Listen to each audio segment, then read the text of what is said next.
Photo வாட்ஸ்அப்ல அனுப்பிச்சுறதுக்கு வணக்கம் நண்பர்களே, கன்சிஸ்டன்சி சேலஞ்ச் டே 26 மார்னிங்கே முட்டை வாங்குற சேலஞ்ச் பார்ப்போம். இன்னைக்கு முட்டையை உடச்சிட்டு வாங்கிட்டு வராம உடைக்காம வாங்கிட்டு வருவான். சரின்னு நம்ம ப்ளூ ட்ராக்கி கிட்ட போனா ஒரே தூசியா இருந்தா, ஸோ அவனை தொடச்சிட்டு முட்டை ஒரு வழியா வாங்கிட்டு வந்தாச்சு. வெற்றிகரமா இன்னைக்கு முட்டை எதுவும் உடையல.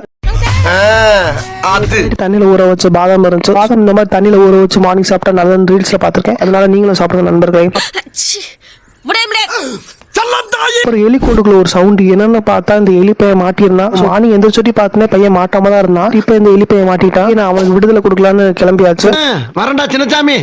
நெக்ஸ்ட் ஆஃப்டர்நூன் சாப்பாடு கறக்கு முறுக்கு வச்சுட்டு ஐடிஸா சாப்பாடு சாப்பிட்டு முடிச்சாச்சு. ஊருக்கு வந்து இன்டர்வியூ டாக்குமெண்ட் எடுக்கதான். ஸோ அதனால இன்டர்வியூ டாக்குமெண்ட்ல என்னென்ன வேணும், போட்டோ ஆதார் கார்டு ஜெராக்ஸ் மாதிரிலாம் வேணும்னு நம்ம கிளம்பியாச்சு. இன்னும் போலதான் மாமா ஆயுதம் நம்ம பேக் தான். போட்டோ வாங்கலாம். நம்ம ஆல்ரெடி இந்த கடையில போட்டோ எடுத்திருக்கோம். ஸோ அந்த நம்பர் சொல்லி தான் போட்டோ வாங்க போறோம் அப்படின்னு போட்டோ வாங்க கிளம்பியாச்சு. அங்க போய் பார்த்தா போட்டோ வாட்ஸ்அப்ல அனுப்பிச்சுறதுக்கு ரைட்டர் அப்படின்னு வாட்ஸ்அப்ல ஒரு போட்டோ வாங்கிட்டு நெக்ஸ்ட் ஜெராக்ஸருக்கு கிளம்பியாச்சு. ஜெராக்ஸ்ல எடுத்துட்டு வீட்டுக்கு ஒரு வழியா கிளம்பியாச்சு. வீட்டுக்கு வர வழியில ரீசனா நம்ம வீடியோல சொல்லியிருப்போம், அரை போலி சாப்பிட ஆசைப்பட்டு பட் முள்ள இருக்க மசாலா கெட்டு போச்சு அப்படின்னு. இந்த போலியை பார்த்துட்டு எனக்கு ரொம்ப ஒரு மாதிரி கிரேவிங்ஸ் ஆயிடுச்சு. ஸோ அதனால டுடே தேங்காய் போலி வாங்கி சாப்பிட